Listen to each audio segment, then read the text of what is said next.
Assim, de posse do modelo de interpretação, iremos agora analisar mais detalhadamente os selos, trombetas e taças e colocar os resultados de cada um deles neste painel. Primeiro selo. Vi quando o Cordeiro abriu o primeiro dos 7 selos e ouvi o primeiro dos 4 seres vivos dizer como o estrondo de um trovão: venha! Vi então aparecer um cavalo branco, cujo montador tinha um arco. Deram-lhe uma coroa e ele partiu vencedor e para vencer ainda. Temos que lembrar que os selos se relacionam com a história e com a história dos séculos 19 a 21. O cavaleiro do cavalo branco empunhava um arco e saiu como vencedor e para tornar a vencer, o que indica que seja um guerreiro, que está em guerra. O arco é um instrumento rudimentar, primitivo, de guerra. É considerado uma arma branca, significando uma guerra que, comparada com as seguintes, é menos evoluída. E como Cairo afirma que tudo no Apocalipse é universal, mundial, neste período referido, ele interpreta o primeiro selo como sendo a Primeira Guerra Mundial. Segundo selo. Quando abriu o segundo selo, ouvi o segundo ser vivo dizer: venha! Apareceu então outro cavalo, vermelho, e ao seu montador foi concedido o poder de tirar a paz da terra para que os homens se matassem entre si. Entregaram-lhe uma grande espada. Ao cavaleiro do cavalo vermelho foi dado tirar a paz da terra, fazendo os homens matar uns aos outros. O contrário de paz é guerra. Matar uns aos outros é guerra. Ao dizer da terra, significa do mundo inteiro, mundial. Ele empunha uma espada. Em comparação com o arco do primeiro cavaleiro, a espada representa uma grande evolução tecnológica. Então, fica evidenciado que João percebeu que a Segunda Guerra Mundial foi muito mais evoluída que a primeira e que, por isso mesmo, muito mais sangrenta e mortal. O segundo selo é a Segunda Guerra Mundial. Terceiro selo. Quando abriu o terceiro selo, ouvi o terceiro ser vivo dizer: venha! Eis que apareceu um cavalo negro, cujo montador tinha na mão uma balança. Ouvi então uma voz vinda do meio dos 4 seres vivos que dizia: 1 litro de trigo por 1 denário e 3 litros de cevada por 1 denário. Quanto ao óleo e ao vinho, não causes prejuízo. O cavaleiro do cavalo negro, preto, empunha uma balança. Ela está a medir e a tabelar o preço dos alimentos da cesta básica. Para a cultura de João, trigo e cevada. Para os brasileiros, corresponde ao arroz e feijão, aqueles alimentos minimamente necessários para a alimentação do ser humano. A presença da balança, pesando quilo a quilo, indica um racionamento, pois a medida aqui estipulada representa a refeição diária de uma pequena família. Isto sugere falta de alimento e que uma providência de racionamento é efetivada. O trigo e a cevada, ou arroz e o feijão, são alimentos presentes na mesa do pobre.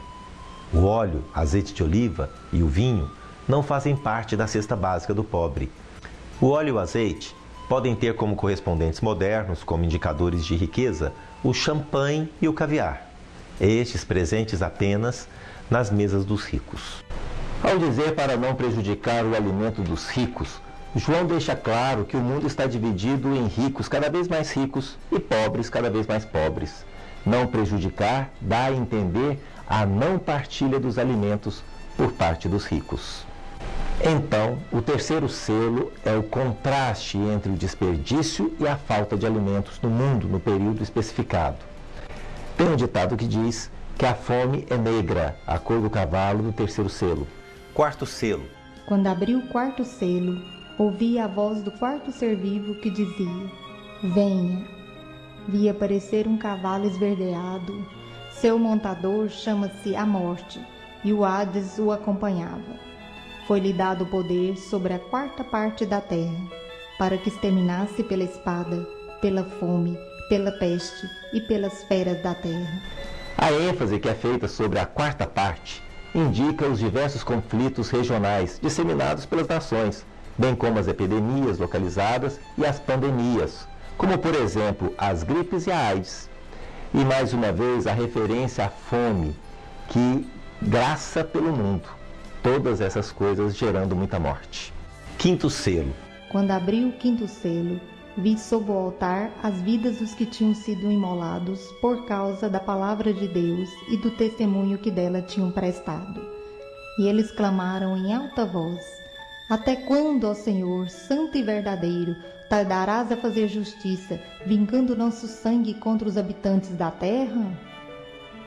A cada um deles foi dada então uma veste branca, e foi-lhes dito também que repousassem por mais um pouco de tempo, até que se completasse o número dos seus companheiros e irmãos que iriam ser mortos como eles.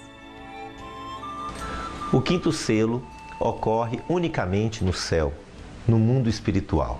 Lá, João presencia a súplica angustiante dos mártires a Deus. Foram cruelmente martirizados, queimados vivos, devorados por feras famintas em espetáculos públicos, crucificados, degolados, baleados, somente porque amaram a Deus e ao próximo. Também o pedido deles expressa o desejo de todos os mortos que se encontram no céu, ansiosos pela ressurreição, para poderem retornar à vida na terra. Nenhum ser humano foi criado para viver separado do corpo. Esta é uma condição anormal para o homem, mesmo que esteja salvo no céu. Deus não os deixa sem resposta. Pede para aguardarem um pouco mais de tempo, pois o número dos seus filhos que habitarão a terra para sempre ainda não está completo. E o vesti-los com roupas brancas significa um conforto especial enquanto durar aquela situação. Sexto selo. O sexto selo será analisado adiante junto com a sexta trombeta e a sexta taça, pois tratam do mesmo assunto, onde os três eventos se completam. Sétimo selo. O sétimo selo, como já foi dito, é dividido em 7 partes, e cada uma delas é chamada de trombeta. Então, o sétimo selo são as 7 trombetas.